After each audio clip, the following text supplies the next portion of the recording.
Assalamualaikum warahmatullahi wabarakatuh. Selamat berjumpa kembali Ananda dengan Ibu dalam pembelajaran ekonomi akuntansi, masih dalam materi siklus akuntansi perusahaan dagang subbab tahap pencatatan.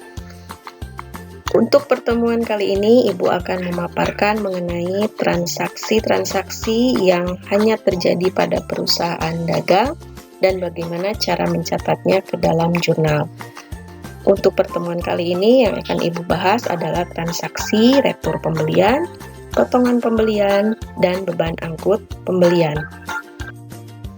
Untuk transaksi pembeliannya sendiri sudah Ibu upload di link YouTube sebelumnya. Oke, kita langsung. Apa itu retur pembelian? Retur pembelian adalah kegiatan mengembalikan barang yang sudah dibeli kepada penjual. Alasannya bisa karena rusak, atau tidak sesuai pesanan, atau kadaluarsa jika jenisnya makanan atau minuman. Retur pembelian bisa berasal dari pembelian secara tunai atau pembeliannya secara kredit. Retur pembelian merupakan kontra akun pembelian, artinya bahwa saldo normalnya kebalikan dari pembelian itu sendiri. Karena retur pembelian sifatnya adalah mengurangi pembelian itu sendiri.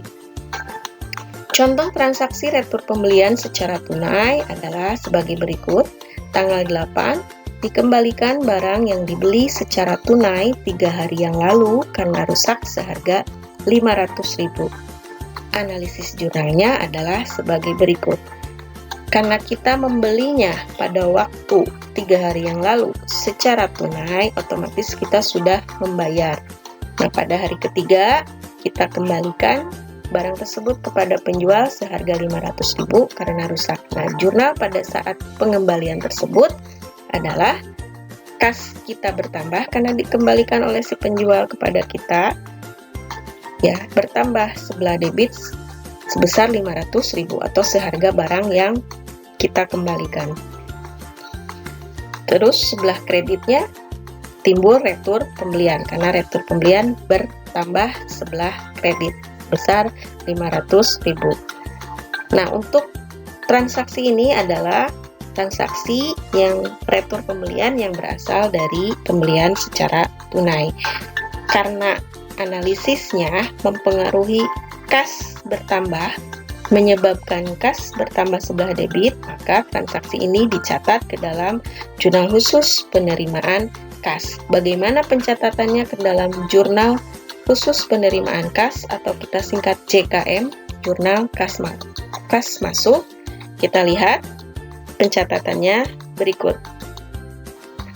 Nah, ini format jurnal penerimaan kas atau JKM, jurnal kas masuk. Ada kolom tanggal, keterangan, rep. Nah, sebelah debitnya ada kolom kas, sebelah kreditnya ada kolom penjualan, dan kolom serba-serbi.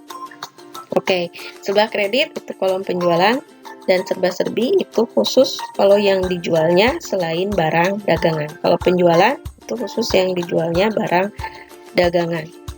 Nah, untuk transaksi yang tadi tanggal 8 kita catat ke jurnal kas masuknya seperti ini.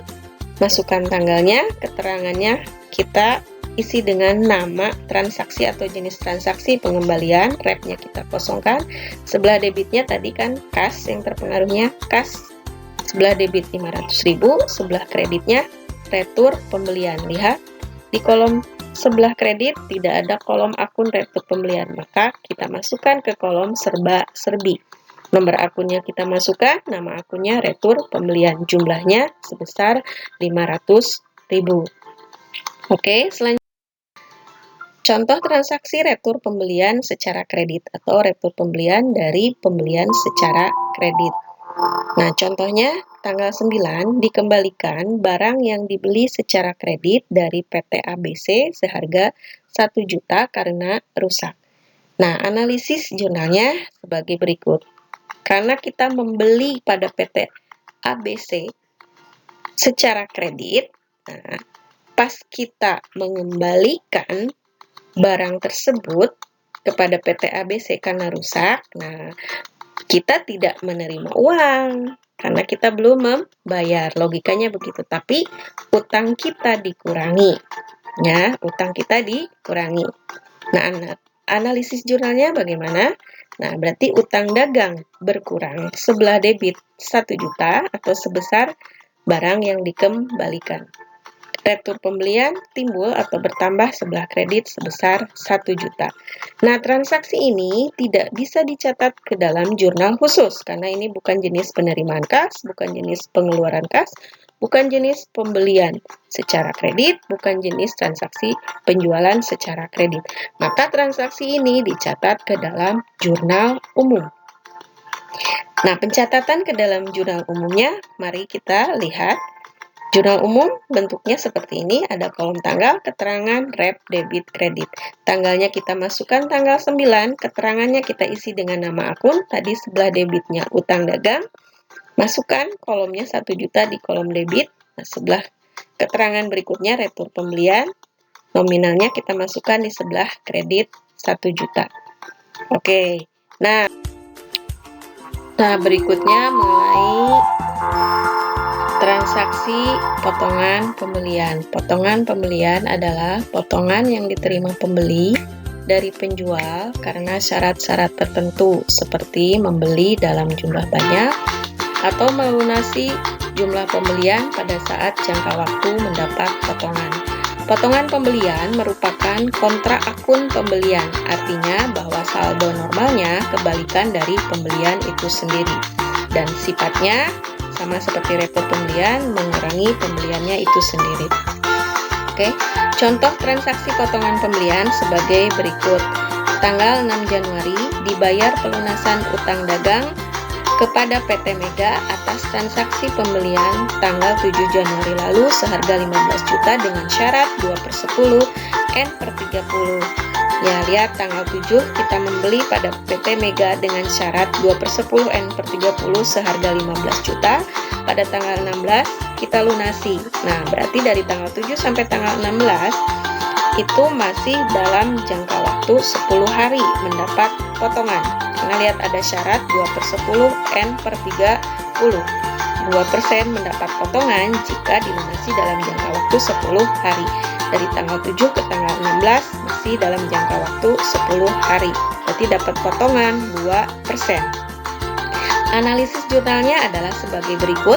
Karena kita bayar hutang, nah otomatis utang kita berkurang sebelah debit sebesar 15 juta. Nah, karena kita bayar dalam jangka waktu mendapat potongan, ya, maka kita dapat potongan pembelian sebesar 2%. 2% dari 15 juta adalah 300.000. Nah, berarti potongan pembelian bertambah sebelah kredit 300.000, kas berkurang sebelah kredit 14.700.000. Nah, dengan adanya potongan pembelian tersebut, maka besarnya uang yang kita bayarkan atau kas tidak sama besarnya dengan besarnya utang dagang atau utang kita, karena ada potongan pembelian, karena kita mendapat potongan pembelian.